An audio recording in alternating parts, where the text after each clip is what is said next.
감사합니다.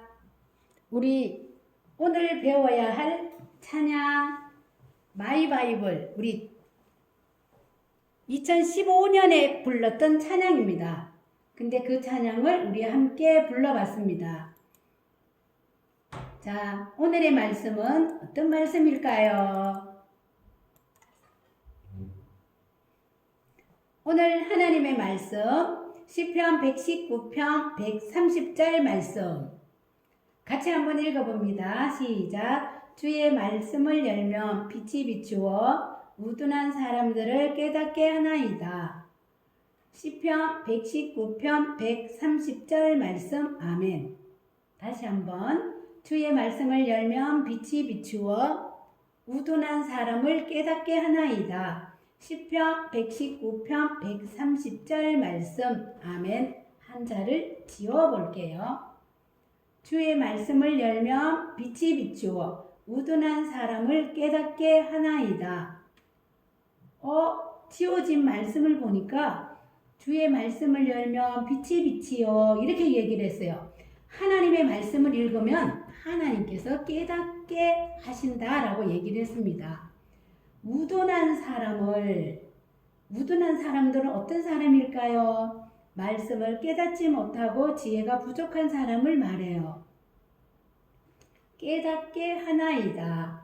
비록 지혜가 없고 부족해도 하나님의 말씀이 여러분에게 지혜를 주어 모든 면에서 부족함이 없도록 깨닫게 하신다는 거예요. 자, 다시 한번 읽어볼까요? 주의 말씀을 열면 빛이 비치어 하나님의 말씀을 읽으면 하나님께서 깨닫게 하시고 우둔한 사람을 말씀을 읽어도 깨닫지 못하고 지혜가 부족한 사람을 말해요. 깨닫게 하나이다. 비록 지혜가 부족하지만 하나님의 말씀이 여러분에게 지혜를 주어 모든 면에 부족함이 없도록 깨닫게 하신다는 것입니다. 자, 다시 한번 읽어볼게요. 주의 말씀을 열면 빛이 비추어 우둔한 사람을 깨닫게 하나이다. 시편 119편 130절 말씀. 아멘. 시작. 주의 말씀을 열면 빛이 비추어 우둔한 사람을 깨닫게 하나이다. 시편 119편 130절 말씀. 아멘. 조금 더 빠른 속도로 주의 말씀을 열면 빛이 비추어 우둔한 사람을 깨닫게 하나이다. 시편 119편 130절 말씀. 아멘. 더 빨리 시작. 주의 말씀을 열면 빛이 비추어 우둔한 사람을 깨닫게 하나이다. 아멘. 다시 한번 시작. 주의 말씀을 열면 빛이 비추어 우둔한 사람들을 깨닫게 하나이다. 시편 119편 130절 말씀. 아멘. 오늘 말씀을 보니까 하나님의 말씀과 나라고 하는 제목 중에 밝히시는 말씀이에요. 밝히시는 말씀은 또 어떤 말씀이냐? 어떤 사람을 두고 얘기했나 하면은 에티오피아 국고를 맡은 사람에 대한 얘기를 했습니다. 자, 에티오피아 국고를 맡은 사람은 어떤 사람일까요? 이 사람이 하나님의 말씀을 왜 들어야 하는지 오늘 우리 친구들이 말씀을 통해서 깨달았으면 좋겠어요. 여러분은 누가 여러분의 이름을 부르는 것을 좋아하나요? 재훈아, 민준아, 한결아, 유민아, 재훈아. 우리가 이렇게 이름을 부를 때는 어떤 목소리예요? 다정한 목소리로 보고 싶어서 부르는 소리예요. 만약 여러분들이 잘못을 저질렀다면 누가 여러분의 이름을 부르면 자기도 모르게 움찔할 거예요. 하지만 선물을 나눠줄 때 누가 여러분의 이름을 불렀다면 기분이 정말 좋아질 거예요. 그렇지 않나요? 소율아, 범주야, 진호야. 선생님이 이름을 불렀어요. 왜? 선물을 주고 싶었어요. 그런데 성경에 보니까 어느 날 예루살렘에서 빌립은 자기 이름을 부르는 소리를 들었어요. 무슨 일이 있었냐 하면은 그는 7명의 사람 중에 하나로 뽑혔기 때문이에요. 예수님께서 이 땅에 계실 때 12명의 제자를 선택하셨어요. 예수님은 제자들이 예수님의 뒤를 이어 계속해서 일할 수 있도록 훈련시키고 가르치셨어요. 그런데 예수님이 하늘로 돌아간 후에 제자들은 할 일이 너무 많아져서 모든 일을 제자들이 다 할 수 없게 되었어요. 병든 사람과 나이 든 사람과 그리고 가난한 사람들에게 음식과 옷을 나눠주는 것은 많은 시간이 걸리는 것이었어요. 사실 제자들은 하나님의 말씀을 연구하고 예수님에 관해서 한 번도 들어본 적이 없는 사람들에게 복음 전하는 일에 많은 시간을 써야 했거든요. 그래서 다른 사람들을 돕는 빌립을 포함해서 7명의 사람들을 집사님으로 뽑혀서 그 일을 감당하도록 했어요. 이때 제자들은 얼마나 기뻤을까요? 예루살렘에 있는 많은 사람들은 아직도 예수님이 십자가에서 죽으신 것에 대하여 흥분해 있었어요. 그들은 그 사건에 관한 이야기를 나누었어요. 예수님이 죽음에서 다시 살아나신 후에 살아계신 하나님을 보고 신났어요. 그들 중 일부는 예수님이 하늘로 다시 돌아가는 모습을 직접 보기도 했어요. 빌립은 예수님을 한 번도 본 적이 없을지 몰라도 예수님을 믿었어요. 빌립처럼 많은 사람이 예수님을 하나님의 아들로 믿었고 우리를 죄에서 구원해 주실 것이라고 믿었어요. 성경은 주의 말씀을 열면 빛이 비추어 우둔한 사람을 깨닫게 하나이다 라고 하고 있어요. 그러나 예수님을 미워하는 사람들이 예수님을 믿거나 다른 사람들에게 예수님 전하는 것을 막으려고 하는 악한 사람들이 있었어요. 이러한 대적들은 더욱 많은 문제를 일으켰어요. 그들은 예수님에 대해 가르치는 사람들을 감옥에 가두고 그들 중 일부는 죽이기까지 했어요. 빌립과 몇몇 사람들은 여기 있으면 안 되겠다. 예루살렘을 떠나기로 결정을 했어요. 예수님을 영접한 사람들은 각 지역으로 흩어졌어요. 그들은 각기 흩어져서 복음을 전했어요. 복음은 좋은 소식이에요. 성경에 보니까 고린도전서 15장 3, 4절에 이런 말씀이 있어요. 이는 성경대로 그리스도께서 우리 죄를 위하여 죽으시고 장사 지낸 바 되셨다가 성경대로 사흘 만에 다시 살아나사라는 좋은 소식이 바로 복음이에요.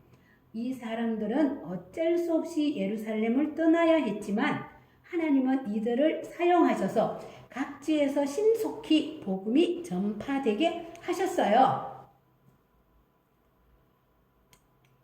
예수님을 영접한 사람들은 각 지역으로 흩어져서 이제 이 좋은 소식을 사람들에게 전하기 시작을 했는데 빌립은 사마리아 땅으로 갔어요.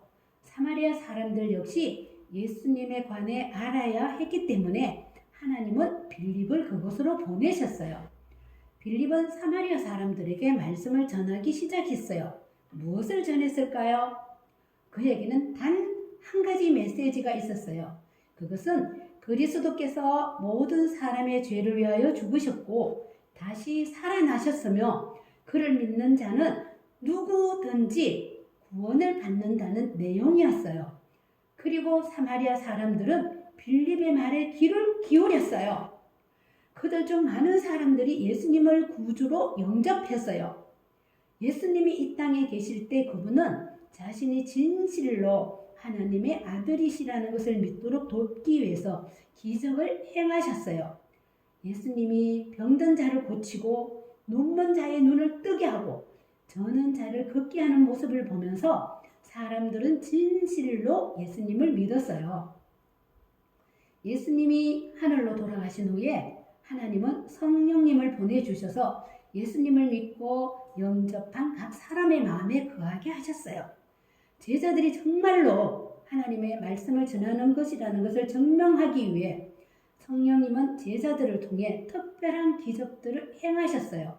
그리고 그곳 사마리아에서 하나님은 빌립을 통해서 놀라운 일들을 하기 시작하셨는데 병든 사람이 나음을 입었고 다리를 저는 사람이 다시 걷게 되었어요. 하나님의 말씀은 많은 사람들이 예수님을 믿었기 때문에 그 성에 커다란 기쁨이 있었다고 우리들에게 말해주고 있어요. 사마리아에서 아주 놀라운 일들이 많이 일어났기 때문에 아마도 빌립은 그곳에 머물면서 그곳 사람들에게 복음을 전하기 원했을지 몰라요. 하지만 어느 날 하나님의 천사가 빌립에게 말씀하셨어요. 일어나 남쪽으로 향하여 예루살렘에서 가사로 내려가는 길까지 가라. 가사?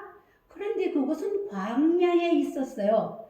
빌립이 목소리를 높여서 얘기를 했어요. 그것은 광야잖아요.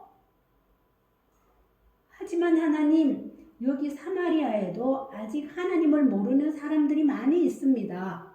이곳에 더 머물면서 전도하고 싶은데요. 저를 통해 놀라운 기적들을 행하셨잖아요. 이 사람들은 열심히 듣고 있습니다. 이 사람들은 저를 필요로 합니다. 이렇게 말하고 싶었는데 빌립은 그렇게 하지 않았어요. 빌립은 아마도 그런 말은 입 밖에 내지도 않았을 거예요. 성경은 빌립이 순종했다고 말하고 있어요. 그는 즉시 일어나서 갔어요. 어디로? 광야로 갔어요. 물론 빌립은 하나님이 왜 그를 저 멀리 광야까지 보내시는지 궁금하긴 했을 거예요. 하나님은 아무도 살고 있지 않은 광야로 빌립을 왜 보냈을까요?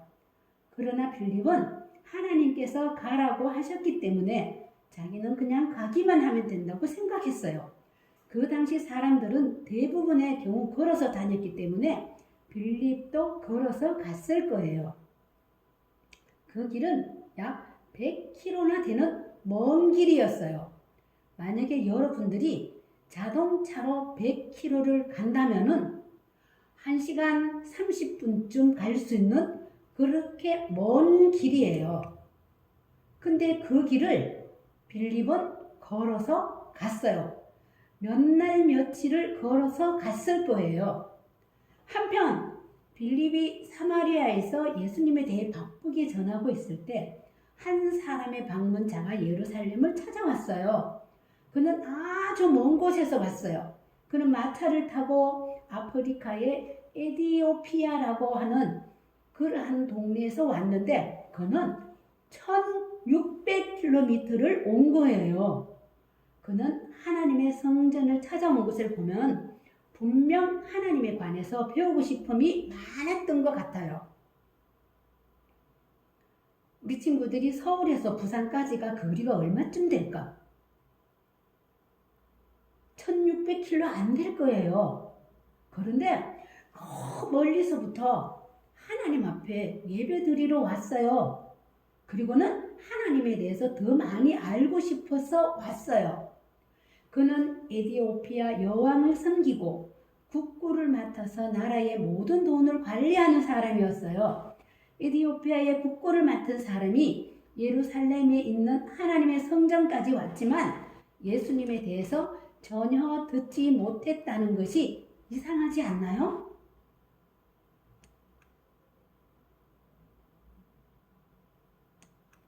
그곳에는 많은 사람이 하나님의 성전에 있는 것을 보았어요. 그는 제사장이 짐승의 제물을 제단에 드리는 것도 보았어요. 사람들이 제물을 가지고 오는 것도 봤어요. 사람들이 길게 기도하는 것도 봤어요. 하지만 예수님에 관해 말해주는 사람이 없었어요. 이것은 어쩌면 당연한 일인지도 몰라요. 왜냐하면 하나님의 성전에 있는 지도자들 중에 예수님이 하나님의 아들이신 것을 믿지 않았어요. 예수님은 그들에게 죄인이라고 말했기 때문에 예수님을 미워했어요. 자신들은 죄인이라는 것을 인정하고 예수님이 죄로부터 구해줄 수 있는 유일한 한 사람이라는 것을 받아들여야 되는데 그것이 싫은 거예요. 하나님의 원수인 사탄은 그들의 마음과 삶이 죄의 어두움 가운데 머물도록 만들었어요. 불평하게 만들었어요. 짜증내게 만들었어요. 그런데 그들은 그 사실을 깨닫지 못했어요. 에티오피아 국고를 맡은 사람도 죄의 어두움 가운데 살고 있었어요. 에티오피아 국고를 맡은 사람이 그 먼 길을 와서는 이 세상의 빛이신 예수님을 만나지 못했다는 것을 얼마나 슬픈 일일까요?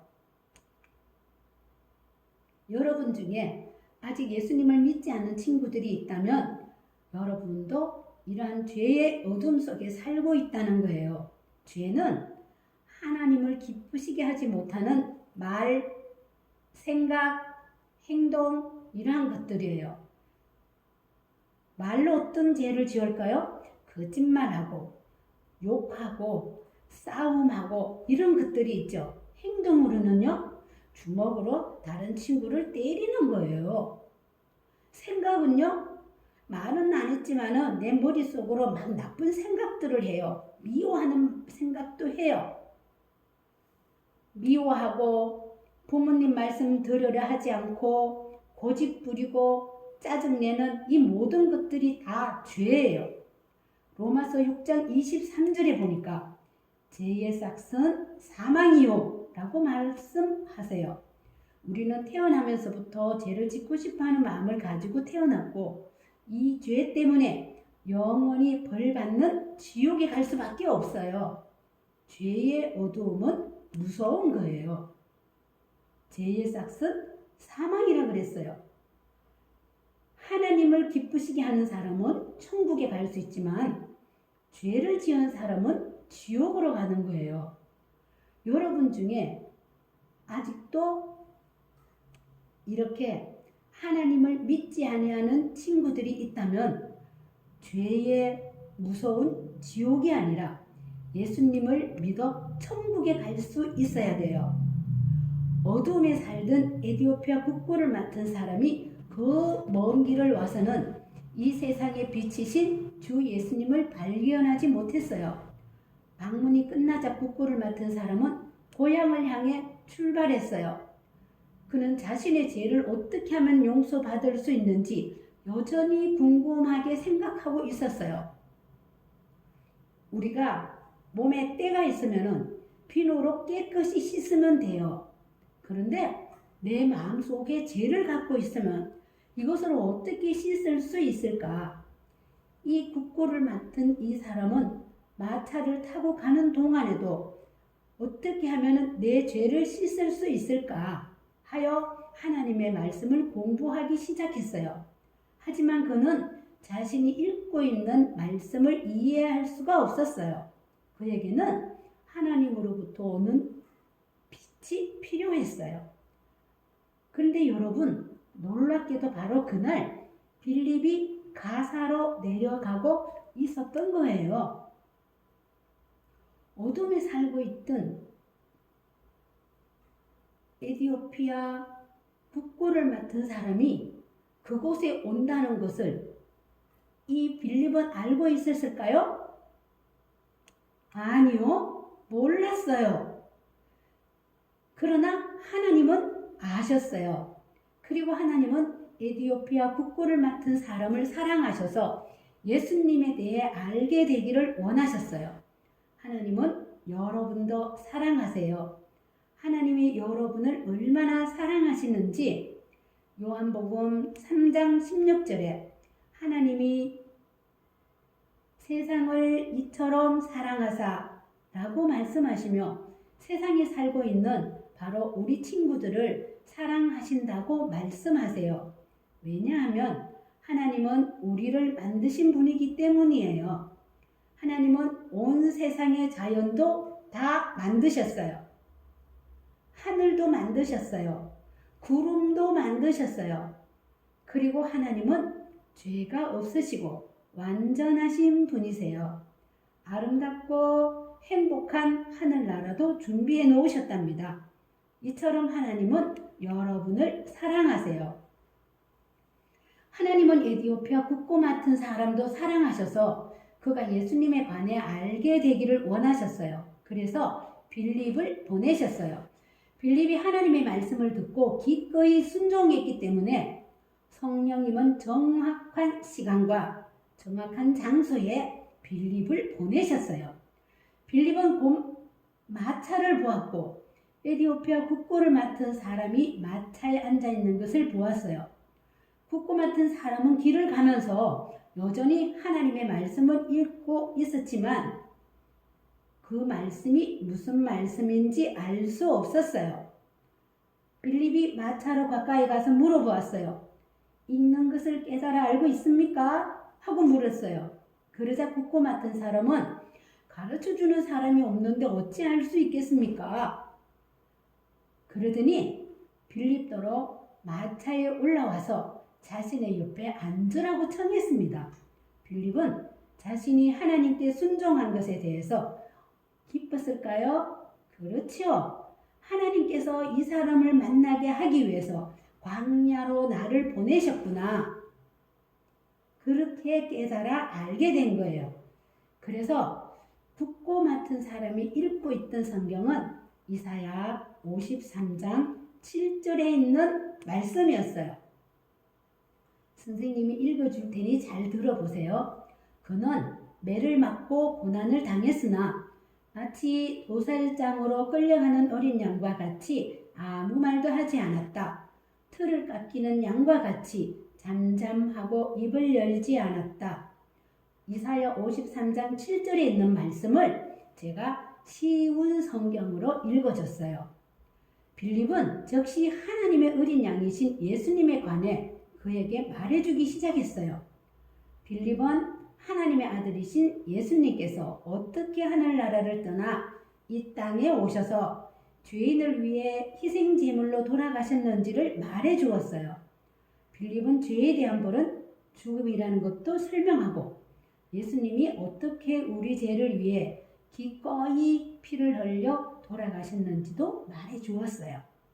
국고 맡은 사람은 하나님의 성전에서 많은 짐승이 제물로 드려지는 광경을 보았어요.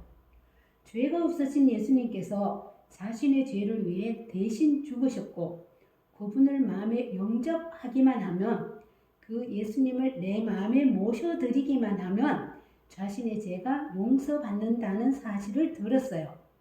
예수님은 여러분을 위해서도 죽었어요. 하나님의 말씀 이사야 53장 5절에 이렇게 말씀하세요. 그가 찔림은 허물 때문이요 그가 상함은 우리의 죄악 때문이라. 그가 징계를 받음으로 우리는 평화를 누리고 그가 채찍에 맞음으로 우리는 나음을 받았도다 라고 말씀하세요. 우리가 죄를 지었으니 우리가 벌을 받고 우리가 죽어야 하는데 아무 죄도 없으신 예수님께서 끔찍한 십자가를 지시고 우리를 대신해서 죽으신 거예요. 그러나 예수님은 죽으신 지 사흘 만에 다시 살아나셨어요. 지금은 하늘나라에서 우리를 위해 기도하고 계세요. 누구든지 예수님을 믿고 마음에 모셔드리면 여러분은 모든 죄를 뵙고 모든 죄를 용서받고 하늘나라에 갈 수 있어요. 하나님께서는 우리에게 이렇게 약속을 해 주셨습니다. 굳고 많던 사람은 완전하신 하나님의 아들이 자신의 죄를 대신하여 죽으셨고 그분을 마음에 모셔드리기만 하면 자신의 죄가 용서받는다는 사실에 놀라워했어요. 예수님이 지금 하늘나라에 살아 계시다고요? 우리를 위해서 처소를 예비하고 계신다고요? 그 얘기를 들은 이 굳고 맡은 사람은 기쁨으로 가득 찼어요. 그는 하나님의 말씀을 믿었어요. 오늘 암송 선구를 기억하나요? 주의 말씀을 열면 빛에 비추어 우둔한 사람들을 깨닫게 하나이다. 시편 119편 130절 말씀이에요. 굳고 맡은 사람은 물어볼 곳이 많았어요. 물이 있는 곳으로 지나갈 때 그때 갑자기 말했어요. 여기 물이 있는데 제가 세례를 받아도 되겠습니까? 빌립은 이렇게 대답을 합니다. 네가 마음에 온전히 믿으면 되느니라. 네가 예수 그리스도께서 하나님의 아들이신 줄을 믿노라. 그렇게 고백하면 세례를 받을 수 있다. 그래서 그들은 마차를 멈추고 물로 내려갔어요. 그리고 굽고 맡은 사람은 세례를 받았어요. 지금 우리는 세례를 받을 때 물에 물을 뿌리기만 해요. 그런데 옛날에는 세례를 받을 때는 세례를 베푸는 사람과 세례를 받는 사람과 둘이서 물 속에 쑥 들어가는 거예요. 머리도 다 들어가는 거예요. 나는 이제 죽었습니다. 예수님으로 인하여 다시 태어났습니다. 이러한 뜻으로 그렇게 했어요. 그들이 물에서 나오자 이상한 일이 일어났어요. 갑자기 빌립이 사라졌어요. 하나님께서 빌립을 다른 곳에 가서 하나님의 말씀을 전하도록 빌립을 보내신 거예요. 여러분은 하나님의 말씀을 전혀 본 적이 없는 수백만의 사람들이 이 세상에 있다는 것을 알고 있나요? 그리고 이 세상에는 요한복음 한 권이라도 얻을 수만 있다면 아주 좋아할 수백만의 사람들이 있어요. 이번 주에도 읽을 수 있는 성경을 가지고 있다는 것이 얼마나 행복한 일인지 여러분 기억하세요. 물론 하나님의 대적인 사탄은 여러분이 성경을 읽지 못하도록 방해할 거예요. 선생님이 2021년 첫 번째 시간에 얘기를 했어요. 따로 시간을 내어서 하루에 한 장 성경을 읽자라고 얘기를 했어요. 지금도 계속 성경을 읽고 있나요? 여러분이 하나님의 자녀라면 기억하세요. 하나님의 말씀을 읽고 순종하면 새로운 빛을 발견할 수 있어요. 하나님은 여러분에게 성경을 이해할 수 있도록 빛을 비춰주세요. 자, 오늘의 요절 말씀 한번 볼까요? 주의 말씀을 열면 빛이 빛이요 우둔한 사람들을 깨닫게 하느니라. 시편 119편 130절 말씀.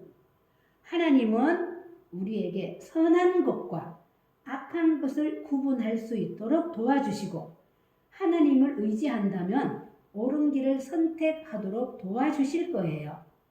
우리 친구들이 성경은 하루에 한 장 읽고 하나님의 말씀을 요절은 일주일에 하나를 암송하고 이렇게 한다면은 하나님께서 여러분들을 아주 기뻐하시며 여러분들이 또 하나님 앞에 귀한 일꾼으로 쓰임 받을 거예요. 우리 그렇게 약속할 수 있겠죠? 그런 친구들은 요절 암송을 하면은 각자 자기 담임 선생님께 선생님 저 요절 암송했어요. 제 걸 좀 들어보세요. 하고 동영상을 찍어서 보내주는 거예요. 아셨죠? 기도하겠습니다. 하나님의 말씀을 읽을 때 깨닫게 해주세요.